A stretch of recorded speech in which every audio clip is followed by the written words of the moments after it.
Good morning বন্ধুরা, আমি শ্রাবন্তী। আমার ক্যাপচার অফ ফ্রেম ব্লগে তোমাদের অনেক অনেক স্বাগত। আশা করছি তোমরা সবাই ভালো আছো আর আমিও ভালো আছি। আজ হচ্ছে 5 আগস্ট মঙ্গলবার, আর এখন ঘড়িতে বাজে সকাল 10টার মতো। আর এখন থেকে তোমাদের সাথে নিয়ে আমার ব্লগটা স্টার্ট করছি। আশা করছি তোমাদের ভালো লাগবে। তো চলো। মেয়ের তো মর্নিং স্কুল, সকালবেলা বেরিয়ে গেছে, তাকে রেডি করিয়ে দিয়েছি, টিফিন তৈরি করে দিয়েছি। কর্তামশাই অফিসে বেরোলো 10টা বাজতে, ওরও লাঞ্চ করে দিয়েছি। তো এখন হচ্ছে আমার একেবারে কাজের টাইম। খুব দ্রুত কিভাবে 2 ঘন্টার মধ্যে আমি সমস্ত কাজ কমপ্লিট করব, রান্না প্লাস ঘর গোছানো, তো আজ সেটাই তোমাদের সঙ্গে শেয়ার করব। তো চলো। আজ হচ্ছে আমার বাড়ির বেড কভারটা চেঞ্জ করব। আর বেড কভার চেঞ্জ করার আগে আমি যেটা সবসময় করে থাকি, রুমের আগে যত ঝুল থাকে সেটা ভালো করে ঝেড়ে নিই। আর সেকেন্ডলি করে থাকি পাখাটা ভালো করে পরিষ্কার করে নিচ্ছি। প্রথমে একটা ঝুল ঝাড়ু দিয়ে যত ঝুল ছিল পরিষ্কার করে নিচ্ছি, আর তারপরে একটা ওয়াইপস দিয়ে একটা চেয়ারের ওপর উঠে ভালো করে মুছে নেব। তাহলে কিন্তু একেবারে নিট অ্যান্ড ক্লিনভাবে মোছা হবে। ঝুল ঝাড়ার পরেও দেখবে হালকাভাবে কিন্তু পাখার মধ্যে ধুলো লেগে থাকে। আর কিন্তু একটা ওয়াইপস ভেজা, যেহেতু ভিজে ভিজে ব্যাপার থাকে, সুন্দরভাবে একদম নিট অ্যান্ড ক্লিনভাবে মুছে নেওয়া যায়।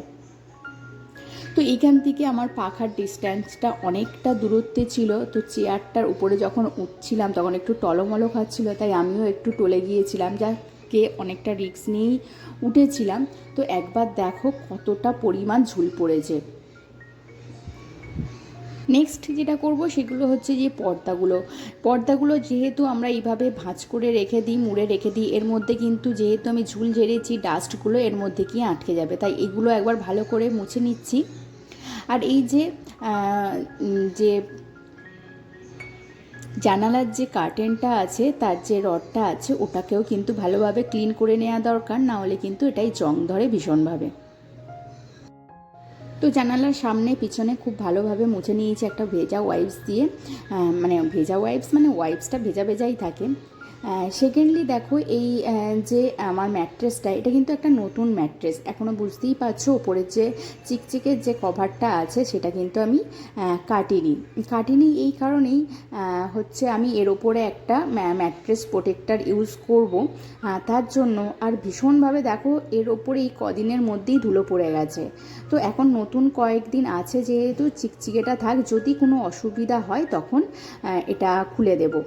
তো চলো, প্রোটেক্টরটা যেহেতু দিয়ে দিচ্ছে, আমার মনে হয় না খুব একটা হচ্ছে অসুবিধা হবে। আর তো ম্যাট্রেস প্রোটেক্টরটার ওপরে একটা বালাপোষ দেব।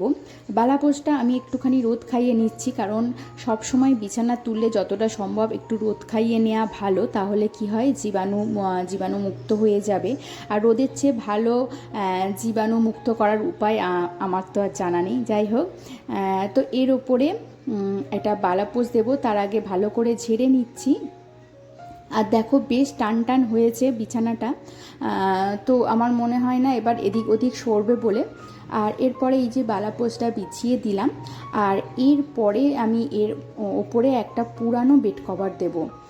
পুরানো বেড কভারটা দিলে কি হবে, 4টে কোণ ভালো করে গিঁট বেঁধে মুড়ে দিলে বেশ টানভাবে থাকবে।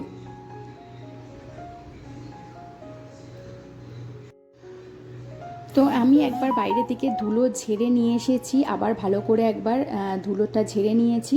আর এই হচ্ছে আমার পুরানো বেড কভার। আর এর 4টে কোণ আমি গিঁট বেঁধে নিচ্ছি, নিয়ে 4টে কোণ একেবারে টাইট করে টান করে বিছানার মধ্যে পেতে দেবো। তো পুরানো বেড কভার বিছিয়ে দিলে অনেক সুবিধা পাওয়া যায়। প্রথম কথা, ওপরের যে বেড কভারটা থাকে, তো সেটার যত ধুলোবালি যে পুরানো বেড কভারটা শোপ করবে, একেবারে নিচে পর্যন্ত যাবে না। তার ফলে নিচের যে জিনিসগুলো থাকবে সেগুলো কিন্তু খুব বেশি ধুলো হবে না। আর তার উপরে যে বেড কভারটা পাতবো, সেটা ভীষণ সুন্দরভাবে একেবারে টানভাবে থাকবে। দেখো 4টে কোণ বেঁধে টান করে দিয়েছি। আর এটা আমার একটা নতুন হচ্ছে মিশো থেকে এই বেড কভারটা আমি নিয়েছি, 460 টাকার মতো দাম নিয়েছে। আর তার সঙ্গে কিন্তু দুটো কুশন কভারও দিয়েছে।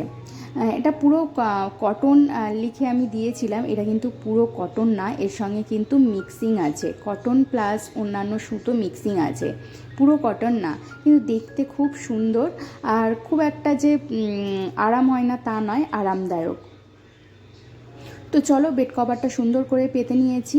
আর এরপরে দুটো কিন্তু বালিশের কভারও দিয়েছে, আর তার সঙ্গে দুটো কুশন দিয়েছে, কুশনের কভারও দিয়েছে।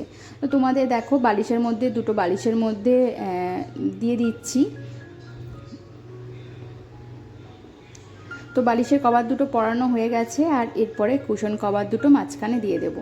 তো প্রথমে এইভাবে গুছিয়ে রাখছিলাম, দেখলাম ভালো লাগছে না, তো কুশনগুলো খুব একটা বোঝা যাচ্ছে না, তো সেই জন্য আবার এরকমভাবে রাখলাম।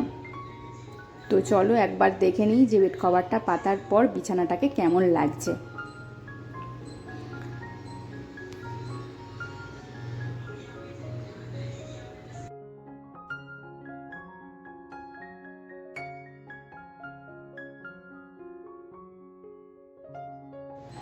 নেক্সট দেখো, মেয়ের যে মেডিসিন বটলগুলো ছিল সেগুলোর মধ্যে আমি শর্টেড করে দিলাম, যেগুলো এক্সপায়ারি হয়ে গেছে বা শেষ হয়ে গেছে সেগুলো বাদ দিয়ে দিলাম।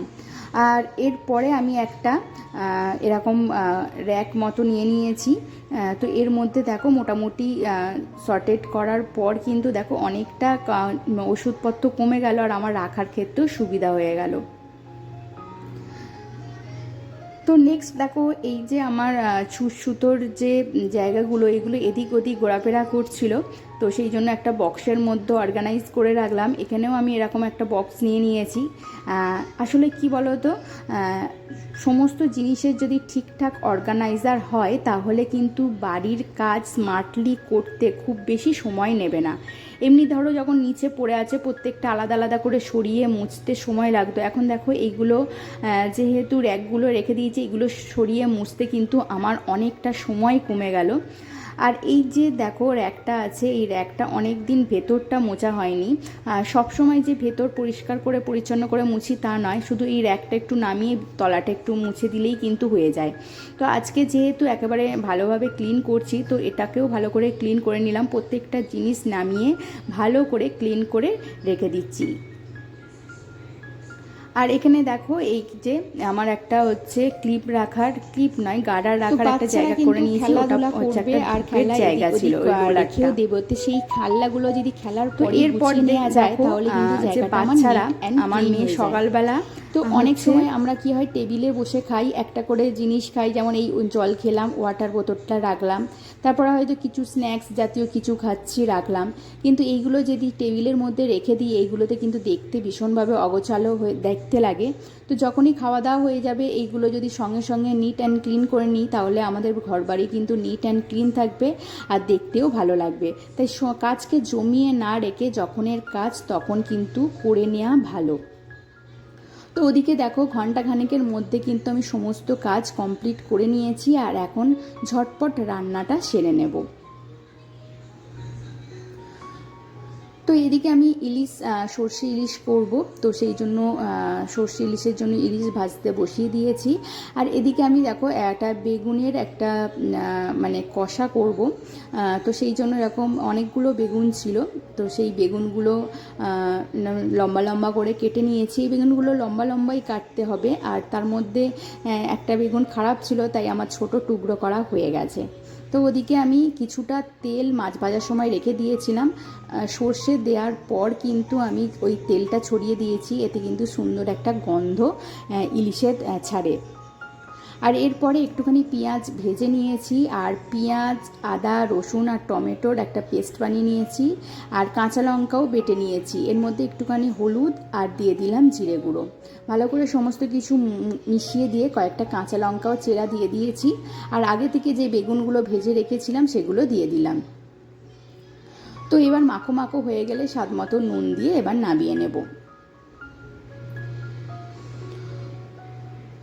তো এইদিকে দেখো আমি প্রেশার কুকারে ভাতও করে নিয়েছি, ভাতটা আমার কমপ্লিট হয়ে গেছে, এই যে সুন্দর একদম গোটা গোটা ভাত।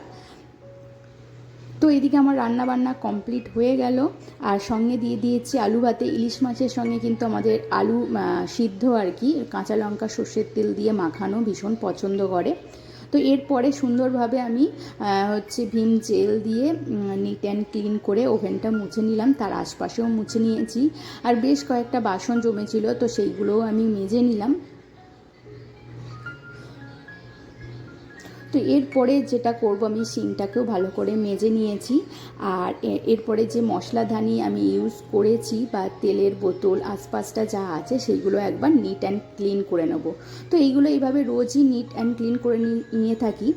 তো মোটামুটি এখন দেখো আমার 11:45 বাজে, ঘন্টা দেড়েক বললাম, ঘন্টা দুয়েকের মধ্যেই আমার সমস্ত কাজ কিন্তু কমপ্লিট হয়ে গেছে, রান্না প্লাস ঘর গোছানো। তো এইরকম স্মার্টলি ঘর গোছাতে গেলে কিন্তু যদি ঠিকঠাক অর্গানাইজার থাকে আর মনের মধ্যে যদি ঠিকঠাক প্ল্যানিং থাকে, তাহলে কাজ করতে কিন্তু বেশিক্ষণ সময় লাগে না। তো বন্ধুরা, আজকের ভিডিও এই পর্যন্ত রাখছি। ভিডিওটি ভালো লাগলে অবশ্যই একটা লাইক কমেন্ট করে দিও, আর আমার চ্যানেলে যদি নতুন বন্ধু হয়ে থাকো তাহলে অবশ্যই একটা সাবস্ক্রাইব করে দিও। আর যেসব বন্ধুরা সাবস্ক্রাইব করে আমার পাশে আছো তাদেরকে জানাই অসংখ্য অসংখ্য ধন্যবাদ।